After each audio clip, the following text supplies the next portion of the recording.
तो ऋतुराज गायकवाड़ शतक कोच गंभीर और मुख्य चयनकर्ता अगरकर पूरा अबाक हो गले। अगरकर गंभीर ऋतुराज गायकवाड़ को मौका देलेनी अफगानिस्तान विपक्ष ओडीआई स्क्वाड्रे। किंतु भगवान को नियति देखु रियान पराग इंजोर्ड थे बोली गायकवाड़ को बैकअप खेली रूप में एणिक श्रीलंका पठाला। भारत बनाम श्रीलंका विपक्ष ओडीआई सीरीज आउ भाइस कैप्टेन बनाला। आ भारत आज प्रथम ओडीआई मैच खेलुला श्रीलंका विपक्ष में। निजर 2टा विकेट जल्दी हरैला भारत प्रथम बैटिंग करके मात्र 16 रन रे। ओपनर प्रभसिमरन सिंह मात्र 2 रन कर आउट हेले। द्वितीय ओपनर भैभव सूर्यवंशी एणिक 14 रन कर पाविलियन गले, जो 3टा चौका मारी भैभव। तापर आसिले ऋतुराज गायकवाड़, जिते भारत मात्र 16 रन रे 2टा विकेट हराई बसला। भारतर इनिंग्स को आगक नेले ऋतुराज गायकवाड़। भगवान आज साथ देले गायकवाड़। ऋतुराज गायकवाड़ 2 रन पर डाकिले प्रियांश आर्या को। एणिक प्रियांश आर्या प्रथम हाँ कहले, तापर मना करदे आ क्रिज को फेरुले। किंतु विकेट कीपर को गोड़ बाजिगला प्रियांश आर्या बैट्रे आउ से क्रिज पूर्व अटकी गले। ऋतुराज गायकवाड़ अन्य आड़े एणिक क्रिज को पहुँच जाते। ऋतुराज गायकवाड़ जगह प्रियांश आर्या रन आउट हेले। आज भगवान भी साथ दौले ऋतुराज गायकवाड़। दर्शक बंधु मैंने चयनकर्ता अगरकर आसते आज मैच देखापी, किंतु जिते से देखिले गायकवाड़ जगह प्रियांश आर्या रन आउट हेले, से सीधा मुहटी बुलाई देले। गायकवाड़ को अफगानिस्तान विपक्ष ओडीआई सीरीज में मौका देलेनी चयनकर्ता अगरकर। किंतु अगरकर जानी नथिले अगरकर सामने आज ऋतुराज गायकवाड़ शतक लगे बोली।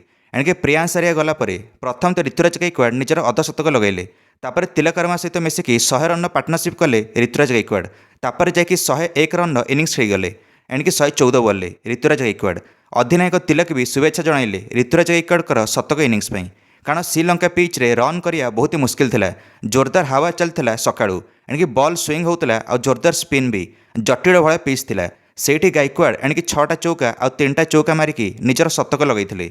जोटी बाकी भारतीय ए बैटर्स माने फ्लॉप मारिले, सेठी ऋतुराज गायकवाड़ भारत स्कोर को 270 रन नहीं पहुँचाइले। आ तिलक और गायकवाड़ ये 2 जण मिसिकी 150 रन पार्टनरशिप करें। दर्शक बंधु मैंने तापर जाकि ऋतुराज गायकवाड़ आउट हेले। एणिकी ऋतुराज गायकवाड़ आउट होला ठीक 8 रन पर तापर तिलक वर्मा भी आउट हो गले 60 रन करके। जिते तिलक आउट हेले से भारत स्कोर 225 रन थिला 45 ओवर। तापर आयुष बाडोनी 24 रन कले, सुयास सेडगे 26 रन और अनुकूल 1 रन। आ भारत स्कोर निर्धारित 50 ओवर एणिकी 6 विकेट हर 277 रन पहुँची गला। गायकवाड़ शतक और तिलक 60 रन पर भारत ए टीम एणिकी भल स्कोर पहुँचला डिफेंड करने। गायकवाड़ केवल बैटिंग रे नुहे बरं पर जाकि फिल्डिंग रे बहुत साहाय्य कले भारत को जितवाई। कारण भारत हारी जाता ए मैच। भारत फिल्डर्स माने बहुत ही मौका हाथ छड़ा करते। एणिके प्रियांश आर्या गोटे रनआउट मिस करते। शेष आड़े मैचटी पड़ता आ 24 बॉल 22 रन दरकार थाए श्रीलंका ए टीम को मैच जितवाई। श्रीलंका ए वाला खुशी थे मैच जिते बोली। कारण श्रीलंकार जड़े सेट बैट्समैन सहन एवं 74 रन कर थे। गायकवाड़ एवं निजक रोकी पारे जिते 48 ओवर पर्यंत मैचटी पड़ा। से गायकवाड़ आसिकी अधिनायक तिलक को गोटे उपदेश देले। कहले तिलक तुम फिल्डर मानक बेसी बाहर को रखनी, एणिक सर्कल भितर को नहीं आस। आ 3 ओवर बाकी अच्छी आ प्रेसर बनवा आ सिंगल देवानी। गायकवाड़ कहले अंशुल खम्बोज को बॉलिंग देवाई तिलक को, आ तिलक सेया कले। अंशुल खम्बोज आसिले 48तम ओवर बॉलिंग करने। अंशुल खम्बोज आसिकी ओभर द्वितीय बॉल एणिक सीधा क्लीन बोल्ड करदे सहन को। एणिक सेट बैट्समैन सहन 74 रन कर पाविलियन पड़े। एवं भारत हाथ को धीरे धीरे मैचटी आसूला। जिते 12 बॉल 10 रन दरकार था आ 3टा विकेट बाकी था श्रीलंकार। गायकवाड़ कहले 49तम ओवर एणिक अरशद खान को बॉलिंग देवाई। आ गायकवाड़ निजे नॉन स्ट्राइकर पटे छिड़ा ही पड़े। अरशद खान आसिकी ओभर द्वितीय बॉल एलबीडब्ल्यू आउट करदे और विकेट नहीं गले। तापर आसिला मेन ट्विस्ट, गायकवाड़ छिड़ा होते नॉन स्ट्राइकर पटे। तापर गायकवाड़ नॉन स्ट्राइकर पाखे छिड़ा होगी गोटे रनआउट करदे और विकेट नहीं गले। गायकवाड़ प्लान काम देगला। सबू सेट बैट्समैन पाविलियन पठेदेले ऋतुराज गायकवाड़। अरशद खान कहले साबास ऋतुराज भाई। एणिक श्रीलंकार आ गोटे विकेट बाकी था आ भारत हाथ में मैच था। 8टा बॉल और 9 रन दरकार था। आ 49तम ओवर अंतिम बॉल अरशद खान शेष विकेट नहीं गले आ भारत 8 रन मैच जीतला। ऋतुराज गायकवाड़ को पूरा टीम आसिकी साबासी देला।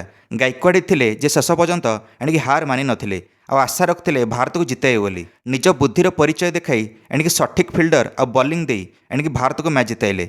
से मैन ऑफ द मैच भी ऋतुराज गायकवाड़ पाइले। थरे विराट कोहली भी कही ओडिया निहाती ऋतुराज गायकवाड़ को मौका मिलिया दरकार, किंतु सिलेक्टर्स माने ध्यान देलेनी। गायकवाड़ को तो केवल साउथ अफ्रिका विपक्ष ओडीआई सीरीज रे मौका मिलता। सेठी भी से गोटे ओडीआई मैच रे शतक लगैथिले।